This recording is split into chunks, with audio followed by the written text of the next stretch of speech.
আসসালামু আলাইকুম, সবাই কেমন আছেন? মেয়েদের কিছু কথা নিয়ে আমি আপনাদের কাছে হাজির হয়েছি। বউ, শুনছো? আমার হাতটা না খুব ব্যথা করছে, একটু উঠবে? স্বামী: ধুর, এত রাতে রাত জেগে কি বলো এগুলো? শুয়ে পড়ো। কয়টা বাজে দেখেছো? কাল অফিস আছে আমার। বউ অসহ্য বুকের ব্যথা নিয়ে রাতটা কাটিয়ে দিল সকালে। বউ: মা শুনছেন? আমার বুকটা কাল রাত থেকে প্রচুর ব্যথা করছে। শাশুড়ি: ওই হবে গেস্টিকে, যাও ওষুধ খেয়ে কাপড় বিছানা চাদর সব ধুয়ে আনো। যাও তো দেখি, অনেক বেলা হয়ে গেল।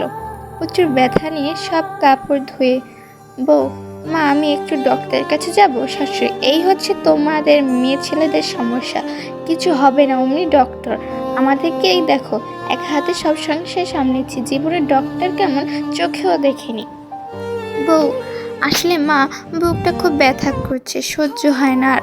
আমি কি আমার মাকে কল দেব? তিনি এসে নিয়ে যাবেন আমায়। শাশুড়ি: এই তো আসল কথা। কি বাপু, বাপের বাড়ি যাবে তো? তা তোমার স্বামীকে বললেই যেতে পারতে, এত নাটকের কি আছে? বৌমা, আসলে খুব ব্যথা। শাশুড়ি: হয়েছে, কল দাও, বলো আমাকে আমার বাপের বাড়ি রেখে আসো, বেড়াতে যাব কদিনের জন্য। আর শুনো, পারলে বাপের বাড়ি থেকে আর ফিরে এসো না কোনোদিন। বউ: থাক মা, আমার ব্যথাটা অনেক কমে গেছে, ভালো আছি এখন। বিয়ের পর স্বামীর বাড়িটাই তো মেয়েদের শেষ ঠিকানা হয়। 2 দিন পর মেয়েটা যখন পৃথিবী ছেড়ে চলে গেল। শাশুড়ি: দেখ বাপ, তোর বউকে বারবার বলছিলাম ডক্টরের কাছে যাও, ডক্টরের কাছে যাও, আমার কথা কানই নেয়নি। এখন আর কেঁদে কি করবি, ভুলে যাও সব।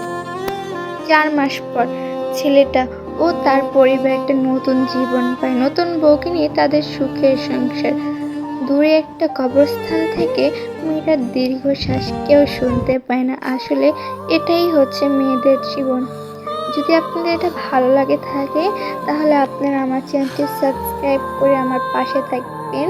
আমার চ্যানেলে অনেকগুলো গল্প দেওয়া আছে, আপনাদের যদি ভালো লাগে দেখে আসবেন। আল্লাহ হাফেজ, সবাই ভালো থাকবেন।